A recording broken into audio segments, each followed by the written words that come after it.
Is this going to be a breakup for you, or can you work through it?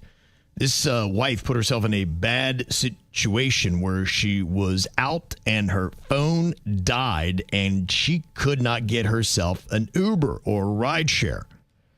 So apparently what had happened, she sees this guy that was just close by and he said, you know what, I can take you home. She's like, oh, okay, that's great.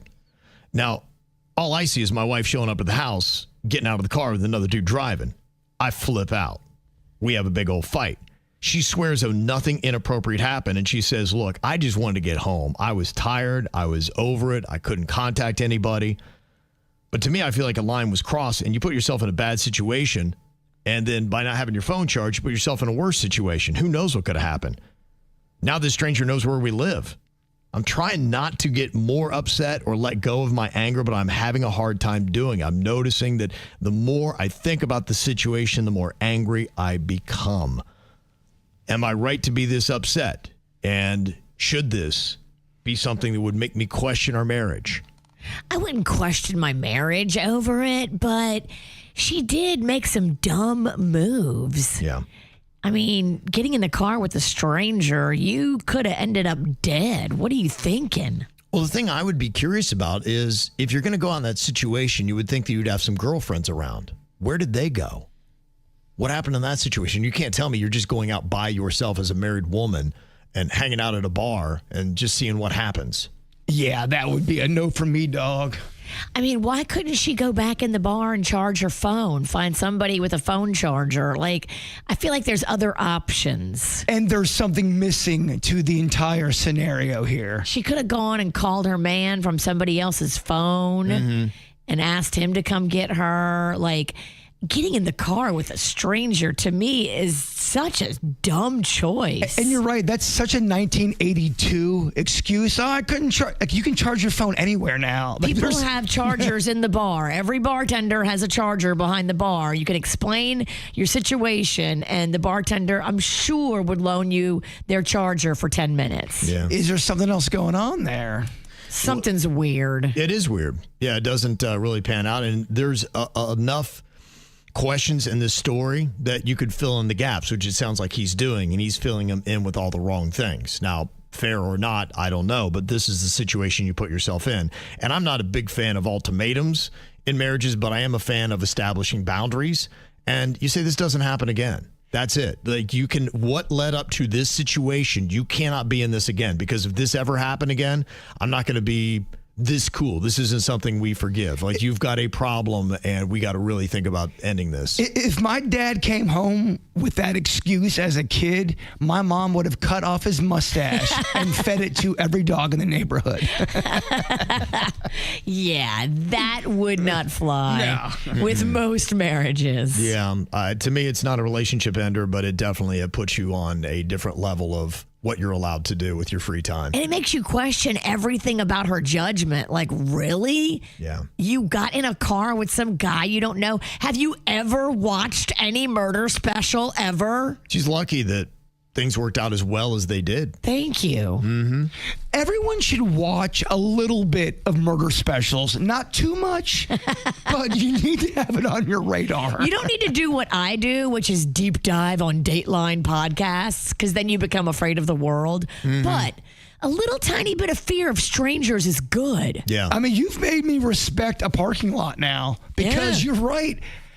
I'm a man and it gets weird. 9 out of 10 men that approach you in a parking lot are up to no good. Probably more. Maybe more. Now, this person wants to know if they should make up or break up with their own mom. I guess it works. Because Is this from Brooklyn Beckham? Right. He's broken up with his. That's true.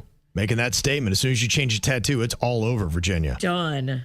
They say anytime we argue, my mom will suddenly post quotes about ungrateful children, weak men, and people who can't take accountability. Damn, you got passive-aggressive quote, Mom? Oh, yeah. I love passive-aggressive social media posts. Her friends then pile on with comments like they know the story. And when I asked her to stop airing dirty laundry, she said, well, if the shoe fits, it's not my problem.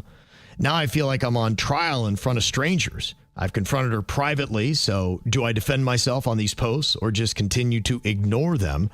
They are hurtful, and they have created damage to my reputation by not responding. And my mother does love the wine, and I suspect she's not sober when she's writing these posts. Oh, damn. I remember back when MySpace was a big deal, and that's when I kind of personally said, I think social media might get a little weird because this couple got into a fight. The woman called him out for having herpes. He is fighting with her, saying she's lying, and then the next day they post a happy picture of them. We're back together. You go, oh, this is getting weird, man. I can't with y'all. Right. No, that's tough. You look, if I had a mom that was difficult like that, it is going to affect how close I get to her, how much we hang out, and what kind of situations I put myself in. If I'm going to hang with you and I get burned because of it, and it's a damage to my reputation, yeah, it's going to change how close we are. And if you've got a little bit of a drinking problem or whatever, you know, that's maybe how you respond to the post. You just put a bunch of wine glasses across it. And usually a drinking problem is never little. Yeah, you're right. Absolutely. So, yeah, look, I think very much, even when it comes to your parents, how they treat you, it's reciprocal. That's what relationships are. You know, when you're good to somebody and kind to somebody, you draw them in. When you're not, and these situations happen, you repel them. I mean, it's just the level. You're of allowed dynamics. to put her posts on mute. Or, you know, like. I would want to know what she's saying, though. I really would. Yeah. If she's going to trash me out, I don't want it to happen into the void. I would at least like to be aware of what is being said about me. And be able to defend yourself. Like, why do you have to just take it if it's not, you know, defend yourself if it's not true? I don't think I go in too much more than just there are always more than one side to a story. Something vague like that. You don't have to get into flinging the laundry around. Be like, I'm not going to air it in this forum, and just leave it to be like, I'm protesting with not a lot of details.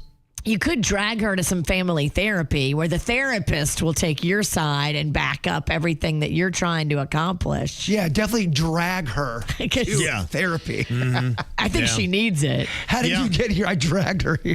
Some people got to be drugged. Yeah, we had that stat 2 weeks ago that more than half of people will not go to any type of therapy when you ask them. Because they know they're wrong. Yeah, but yeah, good luck getting them there. So I know it seems like the great plan, but 65% of people are not going to go. Drag her. I think that's called abduction, and then, yeah, she really would have something to post about. I was kidnapped. Come on.